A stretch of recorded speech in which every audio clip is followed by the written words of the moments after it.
The Ukulele Review Podcast 11, and today we have Kalei Gamiao joining us, along with me and Zach. So, welcome, Kalei. Thanks for joining us. Oh, thank you. Thanks Always for having me. a pleasure to have you on. And I had just texted you earlier today. Could you maybe do something in terms of like a lesson or showing us stuff towards improvisation? You know, it seems like you can just jump in on stuff and really quickly be able to jam along with people. So I was hoping maybe we could get a little peek into that and some insight as to how you think about it. Yeah, sure. I mean, sometimes when I go and do workshops and stuff like that, like people want to know how to solo and improvise because it's something that's totally different from what everyone learns in the beginning. When you reach a certain point in your playing, you try to figure out things that are challenging and try to be more creative with your playing. And so a lot of times people end up thinking more about improvising and soloing. And that's a topic that a lot of people, especially in workshops and the teachers sometimes they try to avoid doing workshops on these because it's very, very hard to teach someone how to improvise. Yeah. It's like, it's pretty much like you got to think of yourself as like a stand-up comic. You're just going to walk up on stage and you're going to tell a story, but you don't know where you're going to start. You're just going to start from one word, and that leads to, and by the time you're finished speaking, you have like this cool story, and I think they even it. have it like planned out, though. I mean, at least like most of them. I Probably. mean, like stand-ups like sometimes talk about like riffing, like there's certain like super amazing ones, but a lot of those sets are like really crafted because it's pretty hard to do that. And just like the same way, like, I mean, musicians, for the most part, when they're doing a solo in a live show, they pretty much have mapped out kind of where they're going. But, as far as like getting to the point where you could even create something like that, I mean, what would you say as far as like first steps, like learning your scales and all that kind of stuff? Yeah, of course, like the first step is to learning how to improvise is getting more familiar with your chord progressions. Okay. And the keys that you're playing in. Because that's pretty much like the base of where it starts. You pretty much learn chords and chord progressions before you even learn scales. Right. That's how normally people start off. And then they get into a scale, and a lot of times people are like, okay, well, there's many scales out there. Where do I start? Because there's songs in many different keys. So what I try to suggest for them to do is pick the easiest scale out there, which is, to me, is the C major scale, because there's no sharps or flats in it. So it's easy for them to, kind of remember which notes in what order, and the steps that you have to take to do a C major scale. And then from there their next question is, okay, well, I learned a scale. What do I do now? And so that's when being familiar with different chord progressions in that key of the scale that you're playing in. And then from there, you kind of want to experiment with notes that are being played around the chords, like the chord progression. So if the first chord is C, a really good way to start improvising is starting off with a note that's in that chord. So in the C major chord, there you have C, E, G, and that's kind of like a nice start to start your expression or a sequence of notes that are going to allow you to start improvising. And what I tell them to do off of that is you really have to rely on your ear, because if you're thinking so much about notes, you might end up not paying attention to what's happening in the background as far as rhythm goes. And because like a lot of times, especially in the beginning, when you're learning something as complicated as this, of course you're going to be thinking about notes, but you should be able, before you even try and improvise, you should be able to do the C scale in the back of your head, with your eyes closed and not even thinking about it. Once that's completed, then you can go ahead and try and start playing different notes in different orders with the chord progression going. But see, the hard part about this is that not everyone has access to, like, say, for example, like a jam partner to just sit next to them and play, chord progression while they're trying to practice soloing. this is kind of where like technology comes into play, because we're so spoiled with, technology as far as, information wise on how to do things, but practicing on your own, we're also spoiled with that too. One of the tools that I actually used that really helped me with improvising was looping a few chords with the looper. Yeah, with the looper. Recording and then. Yeah, I mean, if you got like recording software on your computer. I wonder, is there stuff online that will just like... there's rhythm tracks and stuff. Rhythm tracks you can access, or probably even apps and stuff like that. They're usually pretty standard, But like, you just need something with that chord structure going back and forth. But I remember Kalei telling me that you like basically just listen to the radio and play along, like every song. Like even if you don't know the song, you would just like play along. Yeah. And I mean, that's getting to the next level. Right. Yeah, I guess that's the next level. But practicing... I mean, just listening to the radio on any song, like if you could like hear the same notes, you're already improvising because you're making things up right away.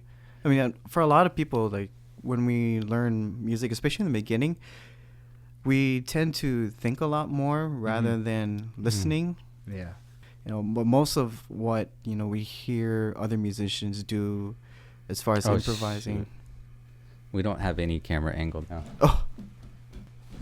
All right, so our video just cut out. We weren't really that prepared. I was doing setups all day. I've been working with the setup team. That's why we haven't had a podcast for a couple weeks too. But oh man, what a challenge! Yesterday I had to go through like 5 models of this, one uke to find one that I could set up, and I was on the second level there, and I started kind of spewing expletives. Looked up, and there was like 2 people walking up here to check out the seconds. Oh gosh. I know. I kind of looked up. It's like, oh, sorry, I was just looking for a uke that doesn't suck over here. And they're like, don't tell my boss. That guy doesn't have aloha. No. So you were talking like earlier about listening to the radio and playing along with it, Kalei was saying he used to do and then Kalei was talking about how a lot of people are thinking about music almost to a fault, to where like this is a listening art, and that really kind of makes you tap into it because there's nobody's fingers to look at, and there's no like, I mean, if you're looping something, what you're going over, that's definitely a great way to practice.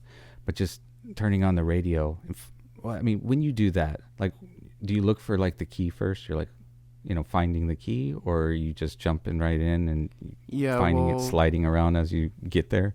If you're gonna try and play along with something on the radio, the first thing I always try to do is, of course, figure out the key, and also figure out what chords are being played, because what you do when you're improvising, you really want to do something that complements what's happening musically. And like I said earlier, some people overthink improvising too much. I mean, there are rules that in music that you need to follow, depending on, especially when you're playing in certain types of styles.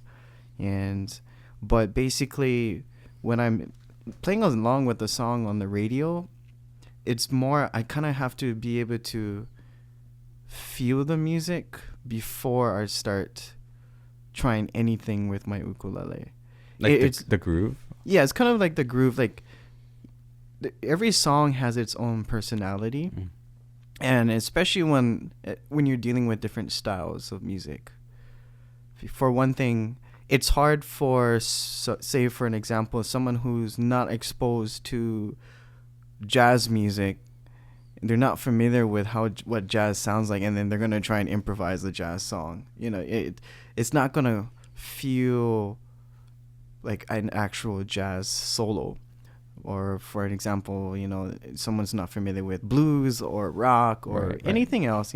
You have to be familiar with that type of style of music before you just jump in and do it. Like, it has to be something that you need to be able to feel. It has to be like, you have to make a connection with what's happening with the song. And that's one of the things that I was kind of gonna lean towards more when I was talking about people when they're trying to learn how to improvise on the ukulele, and they learn a scale. One scale is a good way to start. you know, because you can start practicing how to improvise in that key. But then what you also want to do is, you know, take it one key at a time, one chord progression at a time, one scale at a time.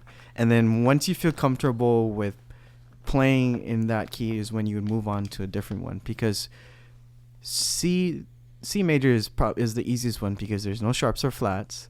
It's easy to remember what notes are in that key.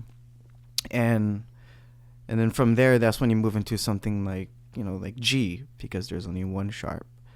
And as you learn more scales and you try to improvise, you notice like on your instrument, there's a lot of similar patterns of how you play these scales. And you know, that's when sometimes, like for me, like when I was learning how to do this kind of stuff, I was thinking just the scale. I wasn't like paying attention to where all the notes are on my ukulele that I was playing in that key. And then all of a sudden, like a light clicked on, and I was like, whoa, like this chord shape or this scale, I can do this scale up here, but it's just just in a different key. And it's the same pattern. Shape. Yeah, it's like a scale shape. You know? So at this point, when you look at your fretboard and say you're in the key of C, are you just seeing this running flow of shapes, or, you know, like the way like stuff like fretboard logic breaks it down into like different, you know, blocks of scale, and then it's kind of all connected? Are you looking at it like that? Kind of like that. I mean, that's how it was for me in the beginning. Most of it comes from trial and error. Are you thinking like there's a C here, there's a C here, there's a C here, and then around that you understand? Yeah. I mean, it's one thing to learn a scale, and then after that, like what you really want to do is pretty much learn all the notes in that scale on every single string on your instrument.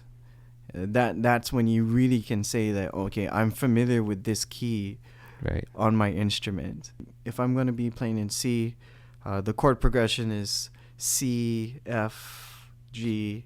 You know, occasionally there's an A minor in there. Right. That's when trusting your ear really comes into play, because what you want to do is, like I said earlier, a good way to start off with is playing a note that's in the chord.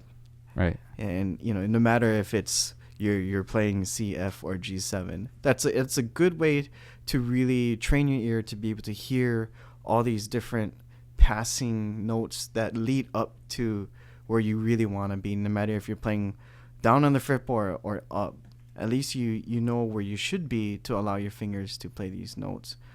And that's when it kind of gets a little bit more complicated, because when you plan you're not really, in the beginning you're going to plan your solos, like where do you want to go. And that's when you're looking, okay, I'm comfortable on this string, I'm comfortable on this string, so I know these notes are right here, so I'm going to probably go there first and probably end on those as well. But maybe I should set up the Shep's mics already, and then you can start giving us like a sample of what you're talking about. Yeah, sure. Okay, cool. And then maybe we could get Zach to back you up. You want to do that already, or we can probably do something like that, and just to give like a quick example. Okay, cool.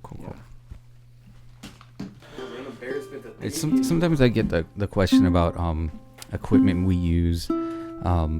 These are Shep CMC6s. Right now, I think the caps are MK4. I have MK21 caps too. But they do most of our sound samples. I put them through a Pacifica preamp and run through an AD converter for more true conversion, and then into Logic. All right, but you know, we've got all kinds of mics set up right now, so this isn't really about sound sampling, but just thought I'd throw that in there since we're doing a video showing this stuff. All right, so back to improvisation. That is kind of a hard word to say. Yeah, it is. All right. You know, we were talking about doing something in the key of C to kind of like show what you've been explaining. Yeah. This is actually a good way to start off with, just starting off with like a 2-chord kind of exercise. So maybe we can just do like C and F. Yeah, major? Yeah. Okay. What kind of... maybe like something like...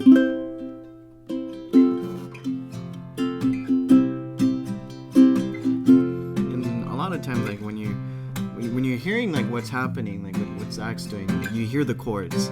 You know the keys in the key of C, and say for an example, you know your C scale, your basic C scale. That's the first form of that scale that you want to learn. Now, what I normally recommend people to do is after they learn that simple C major scale, is to learn all the notes on each string up to the 5th fret. So you want to take it 5 frets at a time. And once you're doing that, then you can try and probably do like a little improvise. And what you want to do, like I said, probably the safe way to do it is start off with the note that's in the chord that's being played. So like C. So C, maybe I'll start off with the G. And basically I'm going to be just playing around with the C scale, but I'm going to be using my ear to tell me what notes in what order to go into. So for example,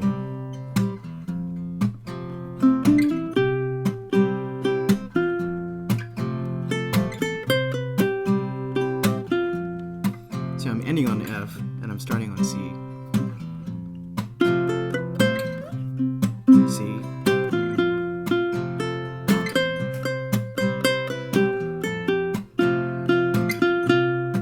If you only know how to play the C scale, you can do that too.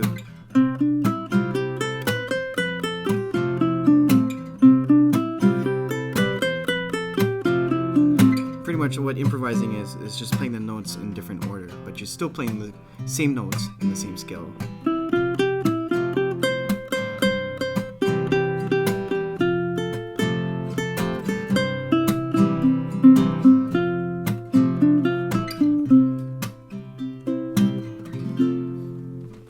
Awesome. Yeah, so that's a good way to start. I'm just playing pretty much random notes in the C scale, but this is where you got to really pay attention to what's happening as far as like the chord changes, because rather than thinking about something, you also want to trust your ear, because your ear will tell you if you're playing the wrong note or not, if it sounds good or not.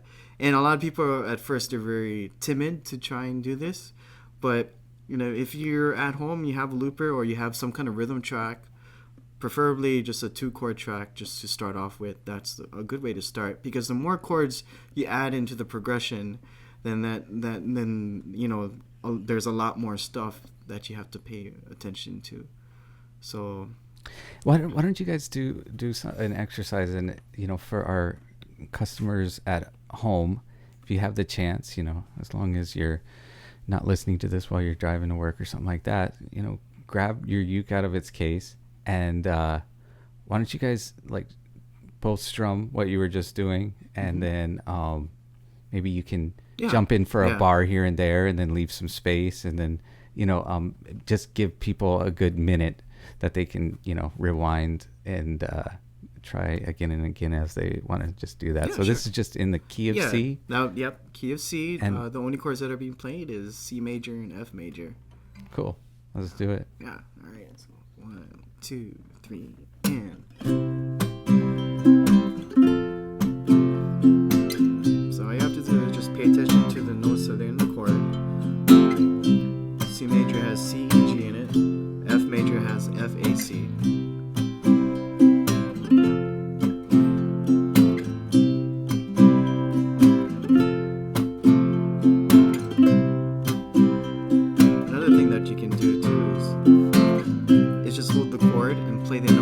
Individually in the chord. That's a good way to kind of practice this too. Kind of like this.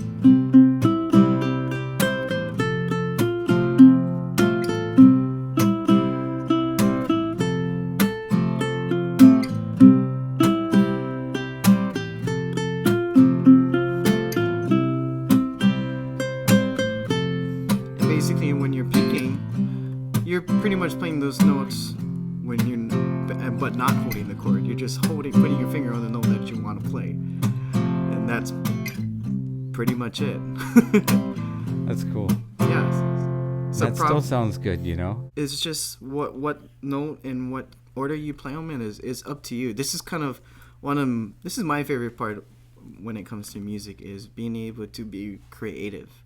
because everyone can add their own personality into the song. And one thing I noticed, like, when you can really tell a lot about other musicians is when they solo. You know, you can tell their personality, and you can really like emotionally connect with them on stage, because like there's been a lot of times where I would jam with another musician, and especially when I'm on a trip in overseas, I don't understand their language, they don't really understand English, but when we play, it's like, whoa, like I get you, like I understand you, and then it's a pretty amazing thing to experience. And that's one of the cool things about music, because like improvisation is kind of like learning a new language, basically. It's something that you can apply to any style of music, any kind of song. Being able to play all the notes within that key on every string, and knowing where they are on the ukulele and the fretboard, that's something really good to do too.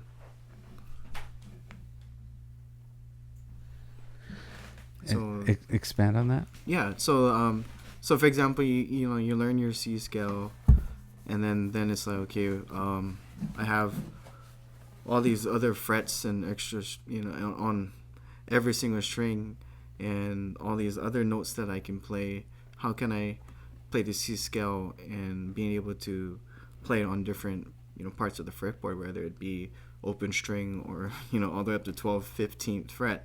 And another exercise to do is practice soloing on one string. Yeah. That's a good exercise. Start from, depending on, if you play a low G or a high G, you can start from any string you want. It's as long as you eventually work your way up to being able to do it on all four. It's kind of what you do when you air solo. It's like you hear the notes, so you just go up. With one string, you're forced to just do that. You don't think about all the other strings. You just go. Yeah, you're playing like air guitar. Exactly. Just like it's like the one string will actually like you need to just hum it out where you want the note, high or low. It's like you move it up. And we're all experts in that, right? Air guitar. Like we can give a quick example. Like say the A string seems to be the easiest one to start off with, so we can just. What do you want? Same chord progression. Same timing. Yeah. Okay.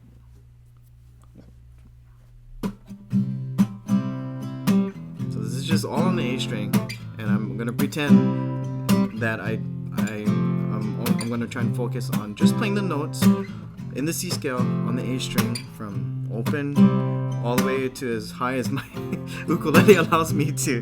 I'll try and see how this solo goes.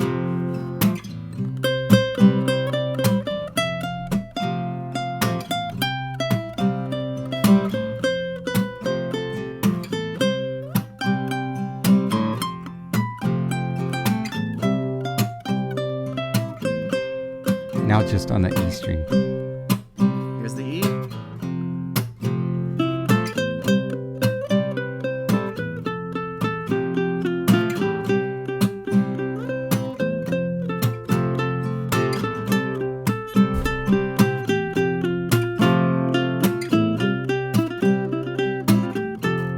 And here's the C.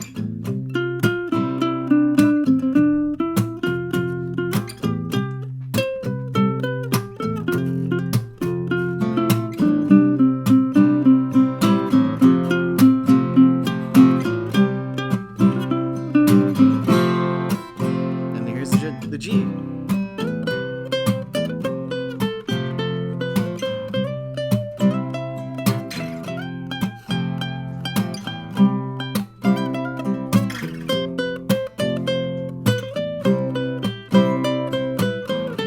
All together.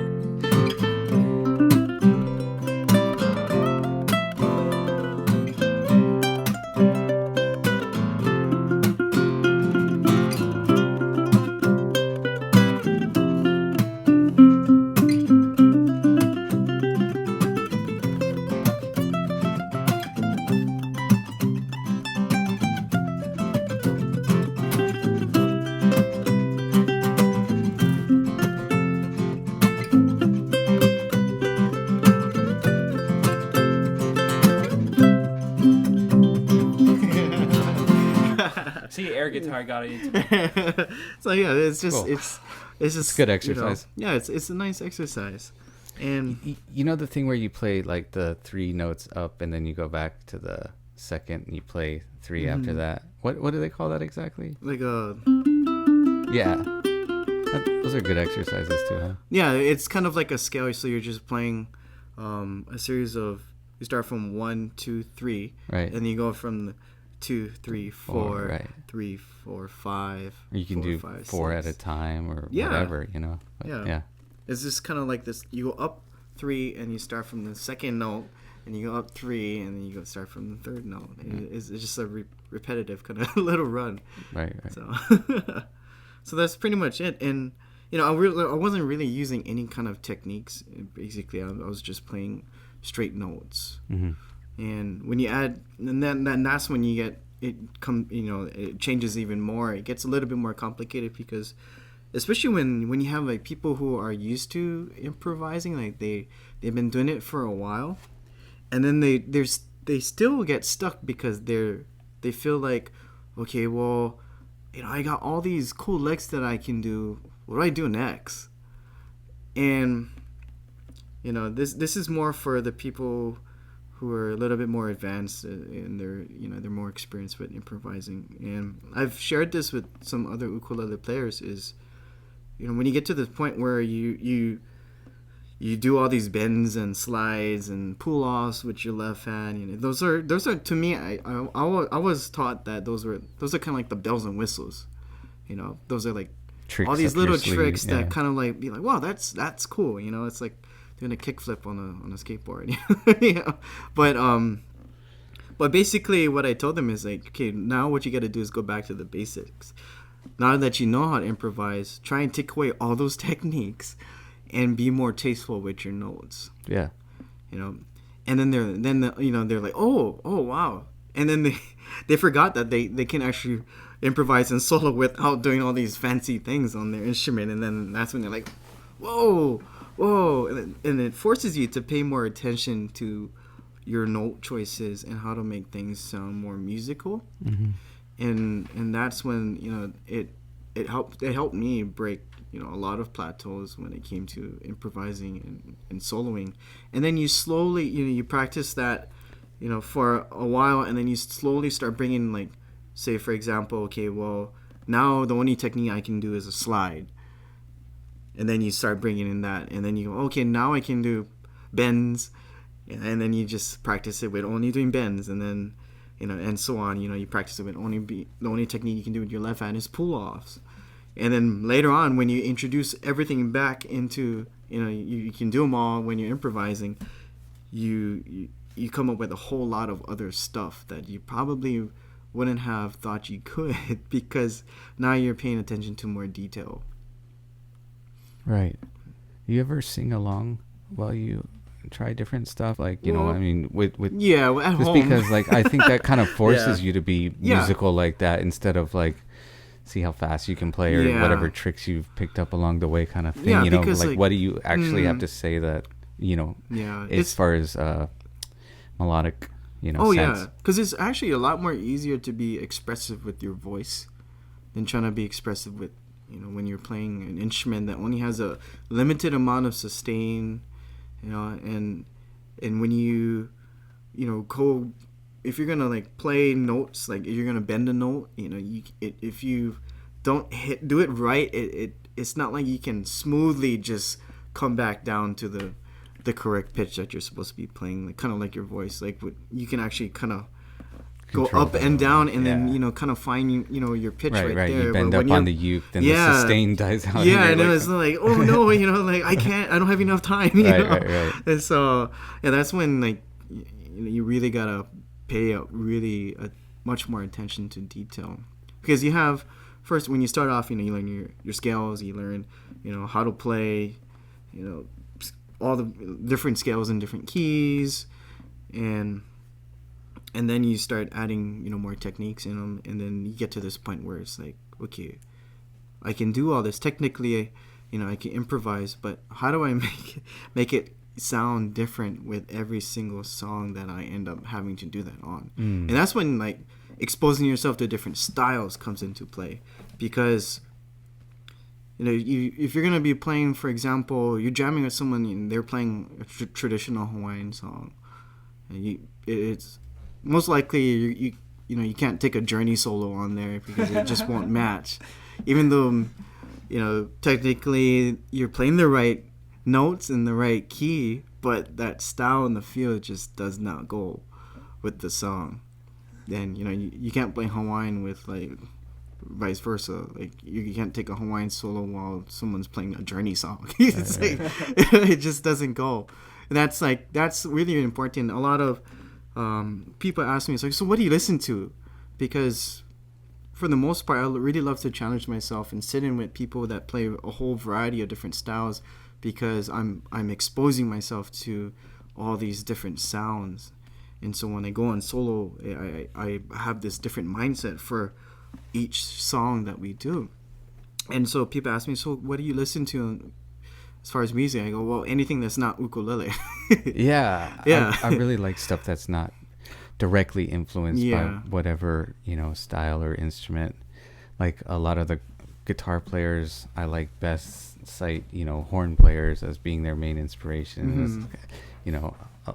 There might be like more interesting takes you have on it if you're a Hawaiian player that's like really into like Latin music or stuff that. So what are you listening to?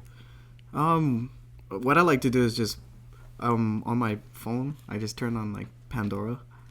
I'll just type in one of my favorite artists, and then it'll play things similar to whatever mood I'm in. Right. So I have like these different playlists or different stations that I listen to depending on how I'm feeling. So I'm at the gym, I'm listening to like Papa Roach and rock music. Like heavy rock, like Disturbed, and then like on the way home I'm listening to like neo soul, like Karina Bailey. Yep. And stuff like that, and it's smooth. it's just really smooth. And I have another bunch of songs that's like traditional swing or like jazz, big band jazz or swing jazz.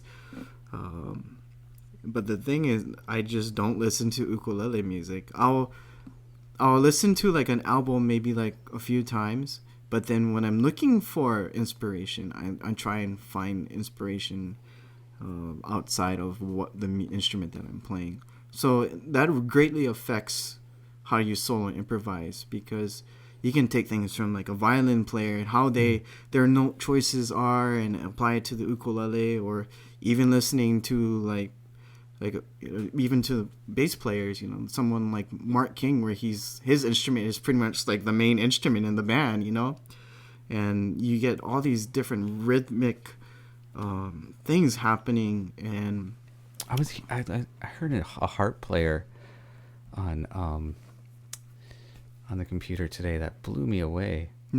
Just like amazing styles and stuff, but you take away things and it all kind of sits in there, and when you go to express yourself or create something, it's not going to just come out like what's already been done on that instrument. That's really cool. I think that's a good way to approach it.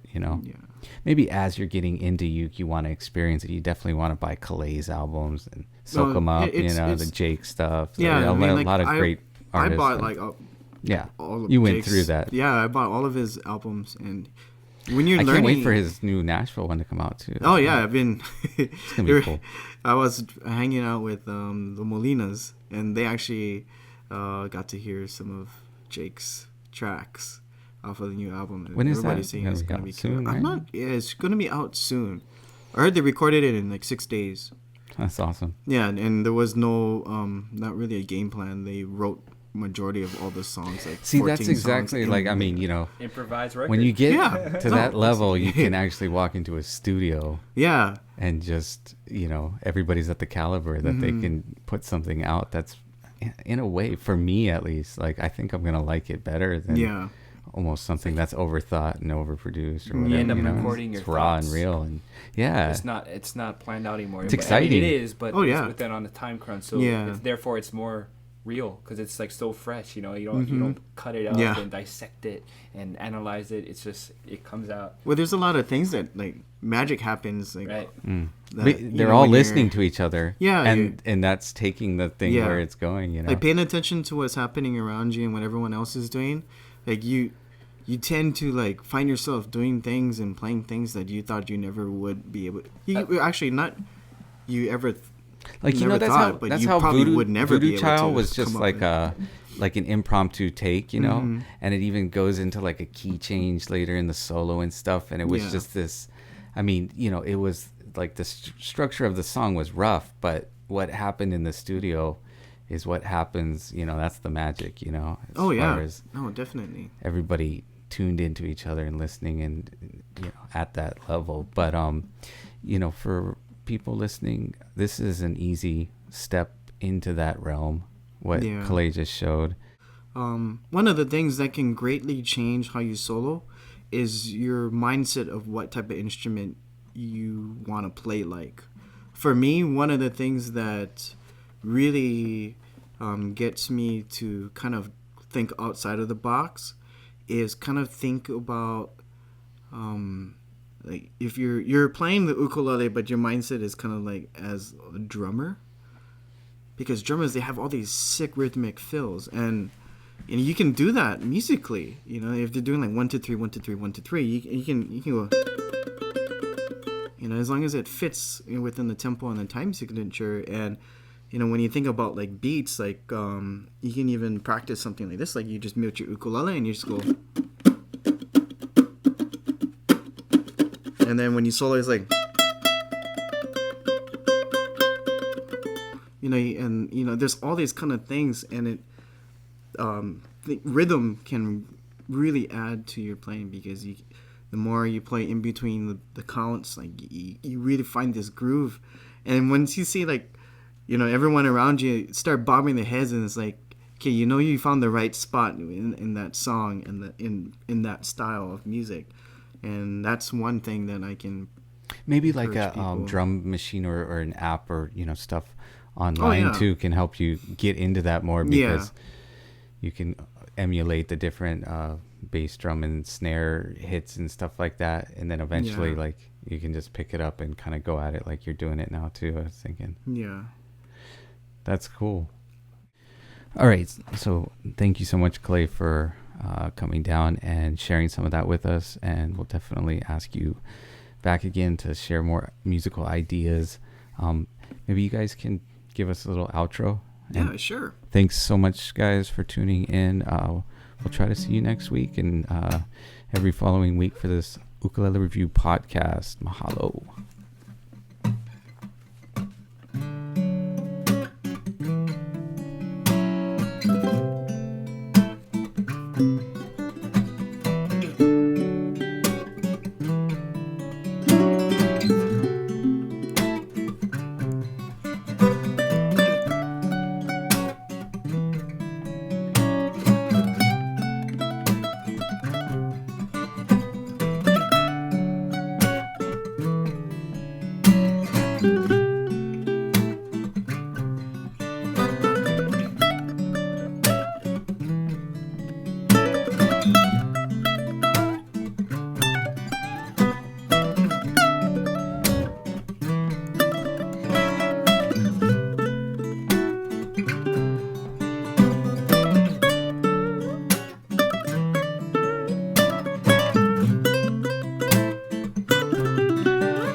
Wake up. Sweet. Cool.